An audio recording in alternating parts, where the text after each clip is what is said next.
death penalty subalit sa 2 kaso lamang.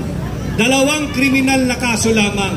Unang-una sa kasong plunder para matigil na yung patuloy na pagnanakaw ng mga mambabatas. Ibababa po natin yung halaga ng plunder from 50 million to 5 billion pesos. Kaya alam na ninyo, pag merong kumontra, nakakatiyak kayo, magnanakaw yan.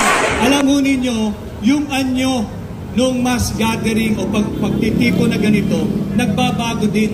Sapagkat tama yung sinasabi ni Vice President Sara Duterte. Hirap na mga Pilipino. Imbis na ang gawin nila ay magpasa ng batas na gagamot na tutugon sa kagutuman, sa kahirapan at kawalan ng trabaho at kawalan ng pag-asa ng maraming Pilipino, ang ginagawa nila lahat ay political persecution laban kay Pangulong Duterte, kay Vice President Inday Sara Duterte, kay Pulong Duterte at kay Baste Duterte. Bakit ba sila inggit na inggit at mahal na mahal ng Pilipino ang pamilya Duterte?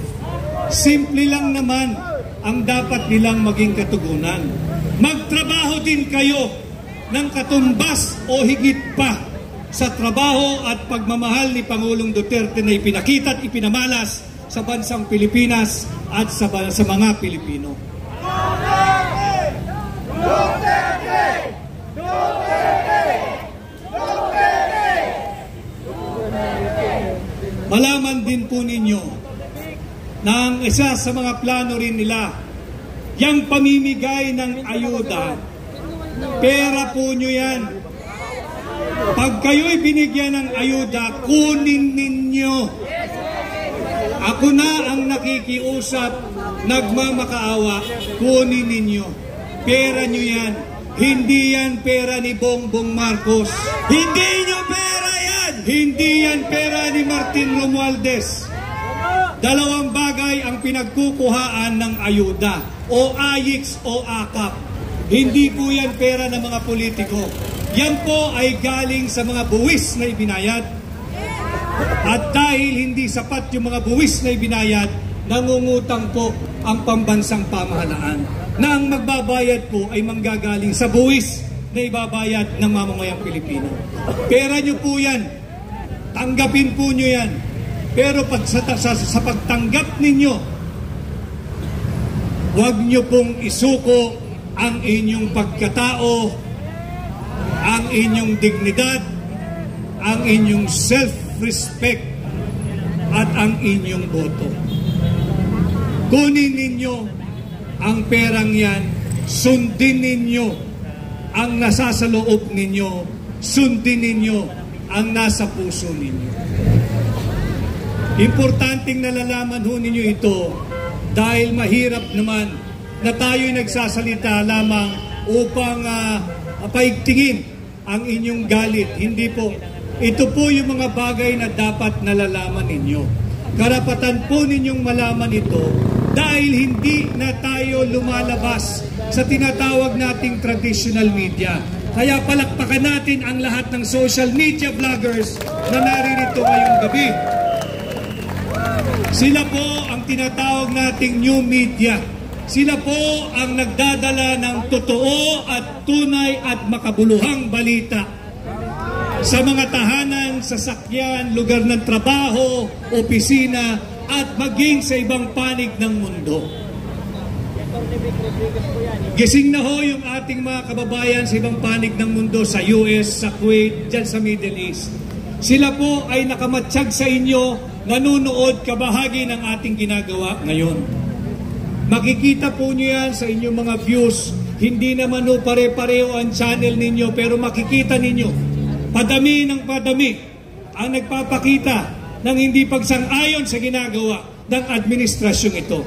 Kaya wag ho kayong mapapagod, nagsisimula pa lamang po tayo, pinaglalaban lamang po natin dito yung sinisigaw ng hakbang ng maisog, nananawagan for transparency, accountability, peace and security. Ating panagutin ang mga magnanakaw diyan sa Senado at sa Kongreso. Nabanggit po kanina ni Placido na ako po ay isang kandidatong para senador ng hakbang ng may isog. Hindi na po muna panahon yan. Nais ko lang pong banggitin ang pangunahin sa aking nais gawin. Yan yung war on corruption. Subalit, yung war on corruption, hindi po yan motherhood statement. Kung tayo'y tutulungan ninyo, sisikapin kong maibalik ang death penalty.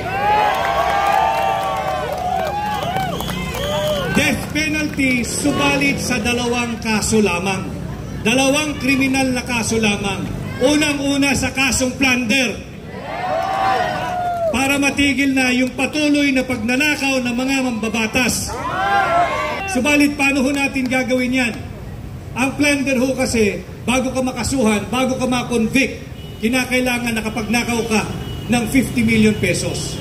Pag tayo po ay pinalad, ibababa po natin yung halaga ng plunder from 50 million to 5 million pesos. Mabuhay Bansang Maisog! At kapag napatunayan ang mga tiwaling taong gobyerno na nagnakaw ng 5 milyong piso, bitay ang kanilang kaparusahan. At kasabay ng war on corruption laban sa mga magnanakaw sa gobyerno, ibabalik din po natin ang kaparusahang bitay sa lahat ng mga taong gobyerno, politiko, pulis, sundalo, NBI, kawani ng pamahalaan, national o lokal, nakasabwat, protektor, patong, facilitator ng ipinagbabawal na gamot.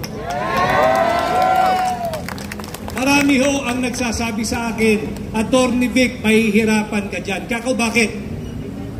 Sino ang kukontra sa panukalang ibalik ang death penalty sa kasong plunder? At sino ang kukontra sa panukala na pababain ang halaga ng plunder mula 50 million to 5 million? Yung mga magnanakaw lang.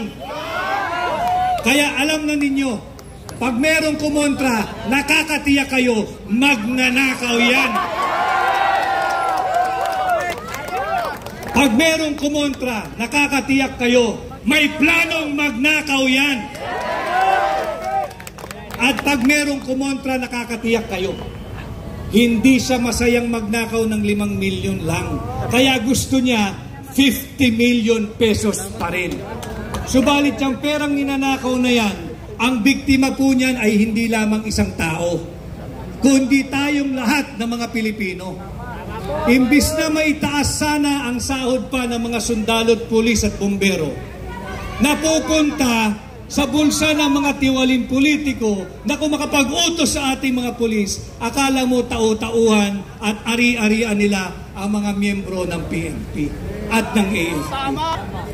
Kaya ito po ang ating nais gawin at hindi rin po matatapos ang gabing ito dahil dito po sa Quezon City, hindi po, yung mga hindi po taga Quezon City at yung mga taga Quezon City po, dahil dito po talaga ako, ito po ang aking lungsod. May kaibigan nung ako nung araw pa, matikas na barangay captain. Ang tawag po dito nung araw sa Quezon City, si Mini Tatay Digong. Kasama ko po ito nung araw pa. Astig din po ito. At nagsalita na po yung kagabi. At kagabi pa ho, kahit ako'y nasa Kuwait, kahapon pa ng umaga, nag-ugnayan na po kami dito sa ating ginagawang pagkilos. Palakpakan po natin ang kalaban ng droga at korupsyon, si Konsehal Tatay Rani Lurubica. Yan po ang kinikilala dito na Mini Tatay Digong. At alam din ho niya ang epekto ng droga dahil doon sa kanyang barangay nung araw sa Batasan Hills, talamak po ang droga doon. At sinasabi rin ng mga tao doon, barangay officials, si Konsehal Rani, at pati yung mga kapulisan, nang dumating ang administrasyon ni Pangulong Rodrigo Duterte, naubos, nagtakbuhan, nawala at tumigil ang kalakal ng droga. Kaya salamat Konsehal Rani at salamat din sa iyong suporta sa ginagawa nating pagkilos dito sa lungsod Quezon. At ganoon din ho sa ating mga kasamang kapulisan dito, ating mga police officers, hindi po ninyo kami kalaban. Kami po ay kasama ninyo. Ang aming lamang pakiusap, ang pakiusap ko, kilalanin din po ninyo ang karapatan namin na malayang magtipon-tipon at payapang magpahayag ng aming saloobin laban sa pagmamalabis ng administrasyon ni Bongbong Marcos na minsan kong tinulungan. Pagbaba ko kanina sa sasakyan, tinanong bakit ko na hindi tinutulungan si Bongbong Marcos. Simple lang ang sinagot ko. Hindi na siya tumatalima doon sa napag-usapan naming direksyon na maglilingkod kami ng tapat sa mga Pilipino. At hindi rin ako nagkulang ng salita sa kanya. Sinabi ko na noon, yung mga nakapaligid sa atin na ang tanging layunin ay magnakaw sa gobyerno, kaya ko yan. Pero hindi ko kakayanin ang paghusga at pagmumura ng mamamayang Pilipino pag hindi natin ginawa ang ating trabaho ng tama. Kaya ako'y naririto kasama ninyo at patuloy tayong magsasama-sama. Muli ho, patuloy nating protektahan, ipagtanggol at bantayan si Vice President Inday Sara Duterte. Maniwala ho kayo mga kababayan, pati yung mga nasa bahay, nasa smartphone, nanganganib po ang buhay niya. Target po yan. Bantayan po natin si Vice President Inday Sara Duterte at huwag po nating hahayaang mananaig ang puwersa ng mga kadiliman sa ating bansa. Patuloy po tayong maging maisog. Magandang gabi at mabuhay ang Pilipinas at mabuhay ang Pilipino at mabuhay ang mga maisog. Mga kababayan, magpupugay sa representasyon ng bansang maisog, Attorney Vic Rodriguez! Thank you, Attorney Vic! Thank you so much.